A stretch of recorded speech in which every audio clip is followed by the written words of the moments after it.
Panahon na ng pagbabago, dalisay mo'y kinakailangan. Eto na mga kasaka, may pagbabago na.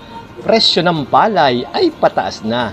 Ang dating 23 pesos, ngayon ay 24 pesos na.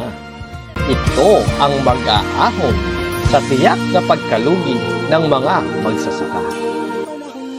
Mapapansin nyo sa content na ito ang malaking pagbabago. Ginawa kong magkatugma ang bawat salita sa mga talata upang maipakita sa madla ang aking talento sa paghabi ng tula.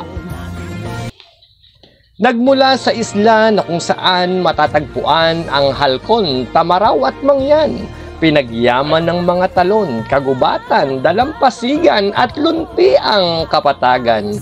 Ang mayamang kultura na aking kinagisnan, na kailanmay hindi naimpluwensyahan ng mga dayuhan. Tama na ang intro-intro, magsimula na tayo. Noong nakaraang linggo ay nabalita sa publiko ang murang bigas na ipinamamahagi ng gobyerno. Marami ang natuwa sa ganitong balita, subalit sa mga magsasaka, ito'y pasakit at sa paghihirap ay nagpapalala. Nagsisimula pa lang ang anihan, 10 piso hanggang 15 na lamang ang bintahan. Pag napataon pa na ang pag-aani mo ay umuulan, ang aanihin mo ay hanggang 10 piso na lamang. Ang pasakit sa mga magsasaka ay umabot na sa sukdulan. Maging sa social media, sila ay sumisigaw ng katarungan.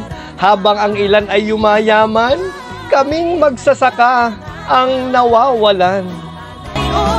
Hindi sa lahat ng pagkakataon, sa pag-aani ikaw ay tatama. Kadalasan inaabot ka rin ng peste, kalamidad at pagkasira. At ang masaklap pa nito, mababa na ang ani mo, bagsak pa ang presyo. Sa ganitong pagkakataon, huwag mong kalimutan kaibigan, may gobyerno tayo na masasandalan. Ang kailangan mo lang ay magtiwala dahil sa araw-araw sila ay may ginagawa. Malayo pa at talagang malayo pa na ang Pilipinas ay maging sufficient sa bigas. Pero kung tayo ay magtutulungan at magsasama-sama, ang pagiging rice self-sufficient ng bansa ay madarama.